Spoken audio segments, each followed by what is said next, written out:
They call it Christ oil. The ancient Rishis of India called it Amrita.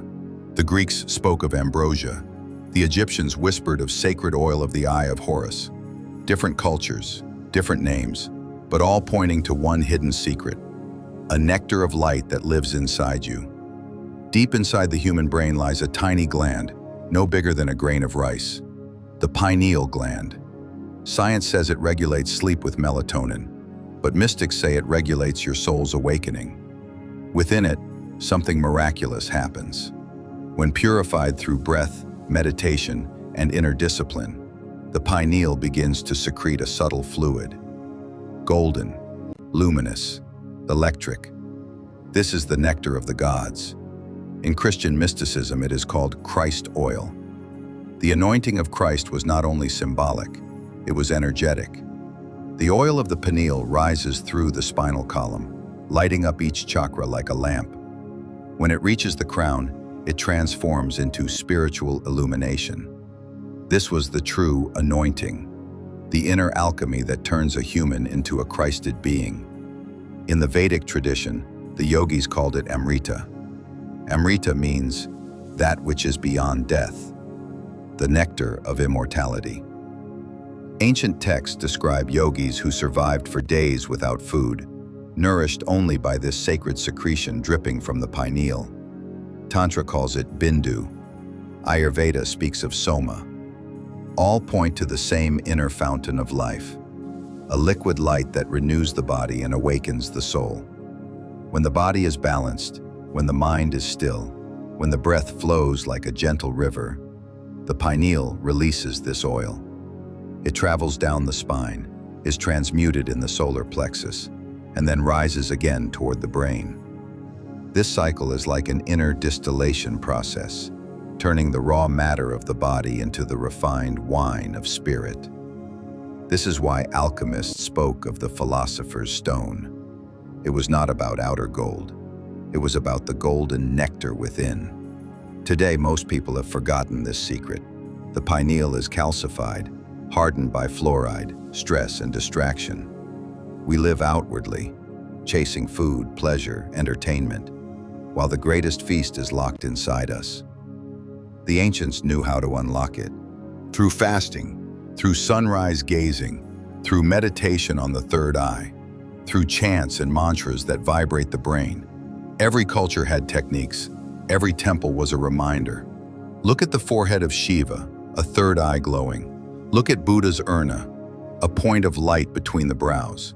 Look at Jesus with a radiant halo.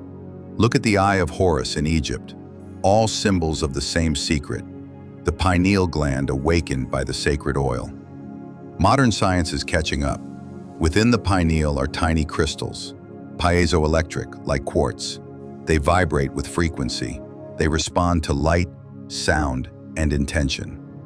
When charged by breath and meditation, they activate, secreting hormones and possibly even DMT, dimethyltryptamine, the molecule of vision, of near-death experiences, of cosmic journeys.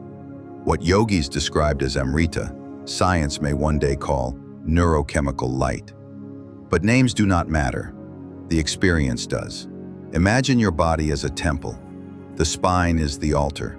The chakras are lamps. And the pineal gland is the priest pouring sacred oil. When the Christ oil, the Amrita, flows, the lamps are lit. The inner temple shines. You become what you truly are, a being of divine light. How do we taste this nectar again? The Rishis and mystics left clues. Meditate on the third eye. Focus between the brows where the pineal responds. Breathe deeply. Pranayama floods the brain with oxygen, activating the gland. Chant mantras.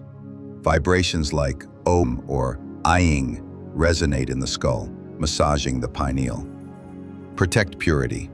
Food, thoughts, and lifestyle all affect whether the gland secretes freely. Absorb sunlight. Dawn light awakens pineal chemistry, charging it like a solar cell. With practice, the inner oil begins to drip. At first subtle, a sweetness at the back of the throat. Later, unmistakable, a bliss nectar flooding the whole body.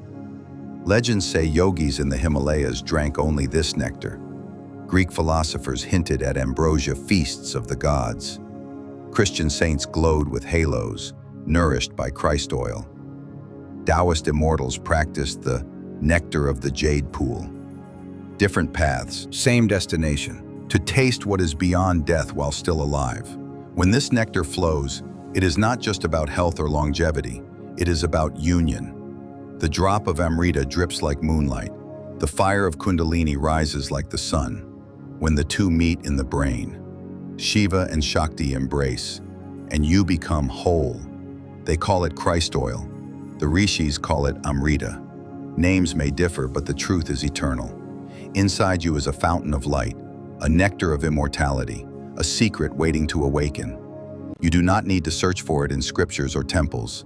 The temple is your body, the altar is your spine, the lamp is your third eye, and the oil is already within you.